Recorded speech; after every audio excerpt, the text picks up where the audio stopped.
আমি যে তারেক রহমানের যে নীতি আদর্শ এবং আদর্শ বাবার আদর্শ মার যে একটা আদর্শ সন্তান এবং দেশ পরিচালনার তার যে একটা মুভমেন্ট বা তার যে চিন্তা চেতনা, এই চেতনা সে যে আমাদের নবী করিম সাল্লাল্লাহু সাল্লামের ন্যায় পরায়ণার ভিত্তিতে যে দেশ পরিচালনার জন্য একটা অঙ্গীকারবদ্ধ করেছে। আমি আমার পক্ষ থেকে, আমার যুবদলের পক্ষ থেকে আমি এটাই আশা পোষণ করব যে আমাদের দেশে আমাদের নেতাকর্মীর ভিতরেও অনেক সমস্যা আছে, সমস্যা নেই তা নয়। আমরা মানুষ মাত্রই আমরা ভুলের মধ্যে, ভুল থাকতেই পারে। আমাদের কিছু কিছু নেতাকর্মী খারাপ আছে। আমি চাই সারা দেশব্যাপী যে আমাদের নেতাকর্মী যাদের খারাপ আচরণ আছে, খারাপ দিকগুলো আছে, এদেরকে বাদ দিয়ে প্রয়োজনে এরা যদি ভালো হয় আমাদের কাছে ফিরে আসবে, যদি খারাপ হয় এদেরকে বয়কট করে এদেরকে দল থেকে বিতাড়িত করে দিয়ে ভালো অনেক নেতার আবির্ভাব আছে। আমাদের দেশের জনগণ আমরা যদি ভালো নেতৃত্ব পাই, আমাদের সাধারণ জনগণ আমাদেরকে অনেক ভালোবাসবে এবং পরবর্তীতে আমরা যদি মানুষের সাথে ভালো আচরণ করতে পারি তাহলে পরবর্তী ভোটে আমাদেরকে ক্যানভাস করতে হবে না।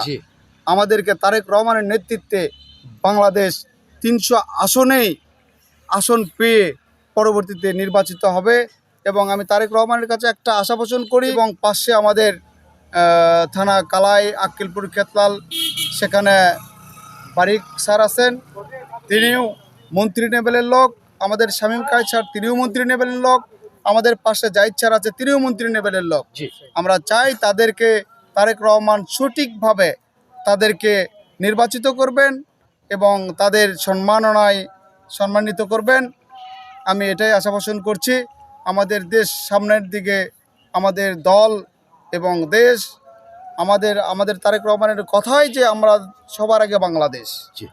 তো আমরা যদি বাংলাদেশ ভাবি তাহলে জনগণ আমরা আমাদেরকে বাংলাদেশটাকে একটা ইউরোপ আমেরিকার মতো দেশ হিসেবে আমরা যেন রূপান্তর করতে পারি। যেহেতু তারেক রহমান ইউরোপে থেকেছেন, আমরা চাবো ইউরোপের চাইতেও যেন ভালো কিছু আমরা করতে পারি। আমাদের মন মাইন্ডগুলোকে কিভাবে ফিরে আনবে আমাদের এই জনগণগুলোকে, যারা খারাপ আছে, অনেক চাকরিজীবী খারাপ আছে, অনেক পুলিশ প্রশাসন সুদখোর ঘুষখোর আছে, তারা অনেক অন্যায় অত্যাচার অনাচার করতেছে।